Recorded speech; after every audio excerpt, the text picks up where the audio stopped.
Well, that didn't go how I thought it would.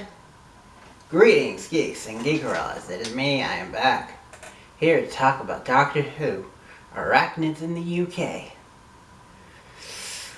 Oh boy. For those that don't know, I don't like spiders. Kind of ironic considering Spider-Man's like my favorite superhero, but just IRL spiders just wig me out. Like the two biggest things that get me like fear-wise are spiders and cockroaches. And I have a legitimate reason for cockroaches. You try living in Okinawa, Japan for an extended period of time and not be afraid of cockroaches. Those things can get to be like this big. I'm not joking. But I'm getting off topic. Let's get back on topic with Doctor Who.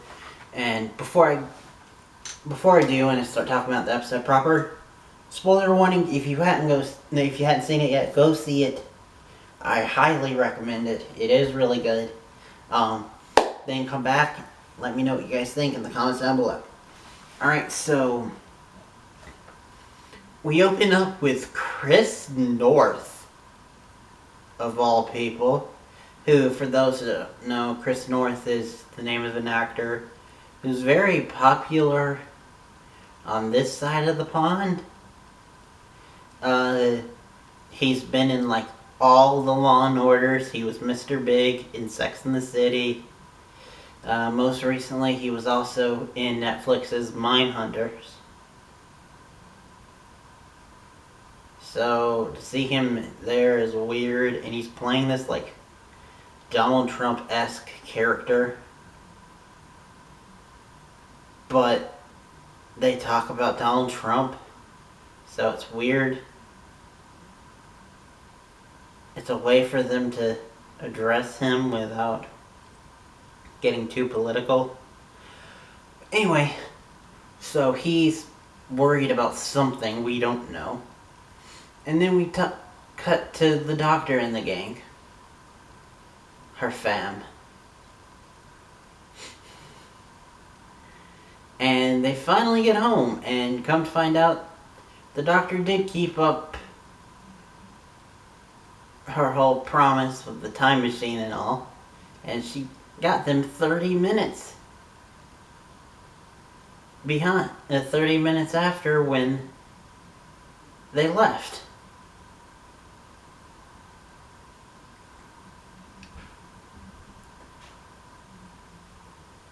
Then there's this thing where they have this thing where it's kind of like an awkward, like almost goodbye, but not quite. And then Yaz invites them to have tea. Graham opts to go and check over the house because he hadn't been there since Grace passed away.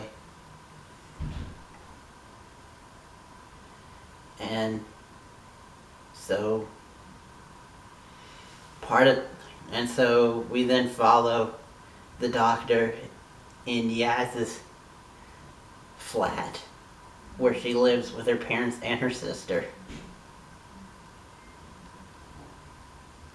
And her mom isn't there, but her dad is, and they bicker like families do.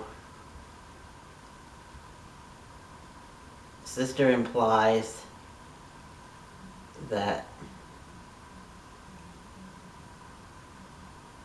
asks if there's something going on between Ryan and Yaz.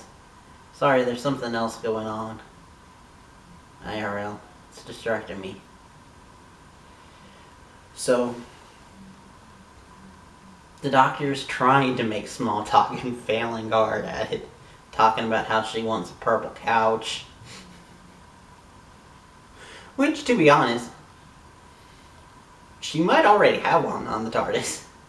With its infinite amount of rooms and all.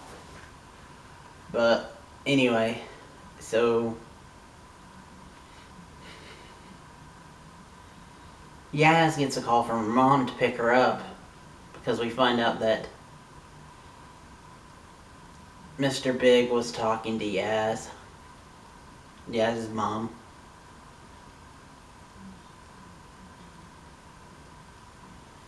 And then the doctor finds a note that's not addressed to them, and it's like, oh, she hadn't been in the last couple of days. We're holding it for her. She's like, you mind if I go get it? Well, you make your horrible da-da-da. And so the doctor does, and her door's locked, but her coworker is there. And she's worried about her. So the doctor opens it up and finds cobwebs. And finds her dead in a cocoon and finds all these extreme amount of cobwebs. We cut to Graham. There were cobwebs in his house. There's Graham even finds a spider carcass about this big. And then the doctor and them find an actual spider that's about this big in the apartment place, and thus the adventure begins, because apparently the dead woman and her coworker had been working on spider stuff.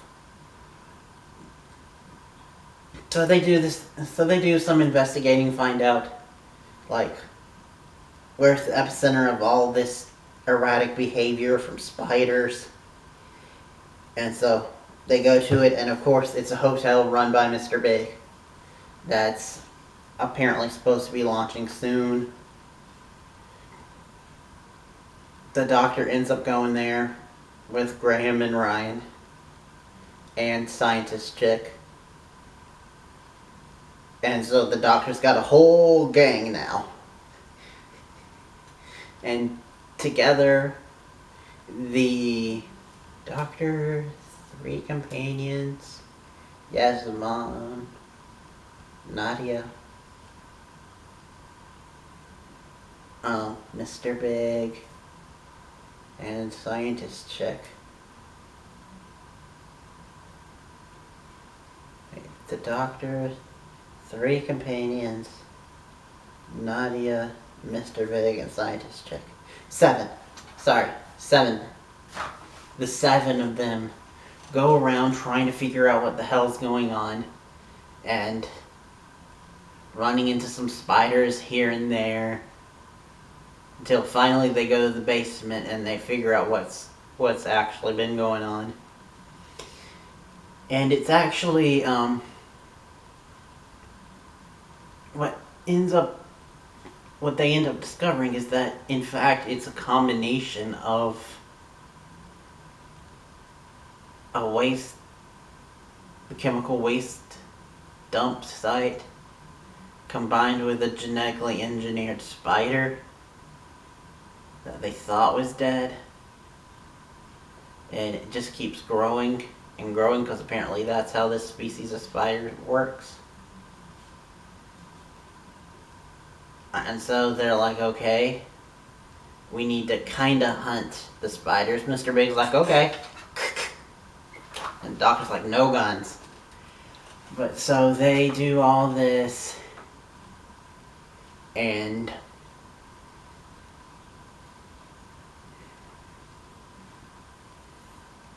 they end up using rap music. I forgot the dude's name now. He's that dude that does like troll rap. Where it's like, yeah, ba ba ba, no sauce. I can't place that dude's name. Also, by the way, in case you can't tell, I'm a little bit delirious. Didn't sleep well last night. But anyway. So, that happens and that gets figured out. They use the... I don't know what I'm saying, sorry. They use the music to attract the smaller spiders, the babies, to a safe room where they can die out humanely while they go hunt for mama with pheromone type stuff. But then they get there and they find out that she's too big. and she's scratching on the walls. Apparently she's grown so big that her body can't handle it, and that she's actually running out of oxygen.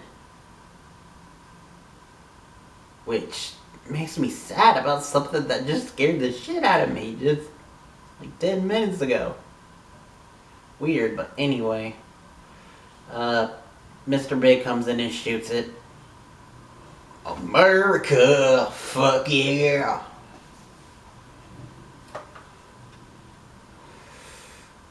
That definitely wasn't a commentary, especially because he said that he's running for president.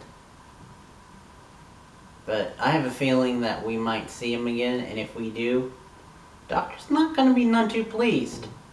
Because there are two big rules that you learn by watching Doctor Who or traveling with the Doctor. Two big rules. One, the Doctor lies. And then two, never ever piss off the Doctor. And he pissed her right off. But anyway, so they conclude everything. They get rid of all the spiders. The adventure's kind of over. But the companions come knocking at the door. All for their own reasons. They come knocking at the TARDIS door. And the TARDIS herself opens up for them, which meant that the TARDIS approves of the companions, which is nice. Because, especially with someone like Rose, we can really see what happens when the Doctor doesn't like the companion. I mean, when the TARDIS doesn't like the companion. Sorry. But, anyway. It's a really sweet moment. Graham says that he's grieving and that he doesn't want to just sit there and do nothing. Because remember, he's retired. So he wants to get up and move, and actually traveling with the Doctor has helped with his grief. Ryan's like, my life is boring. I can't go back to working at a factory like after doing this. And then Yaz is like, I love my family, but I want more, I want to see more, I want to do more, and the Doctor's like, yes! And then officially hashtag Team TARDIS starts. Because I believe Capaldi, Nardole, and Bill were like called by the fans Team TARDIS. But they weren't like officially named that. Now they are. And now this group is. So, can't wait to see more from Team TARDIS. I really like this episode. Sorry if this came off a little weird and different. A, I didn't know how to summarize all the shit that happened. B, a lot of it wigged me out, so I really didn't want to focus on it.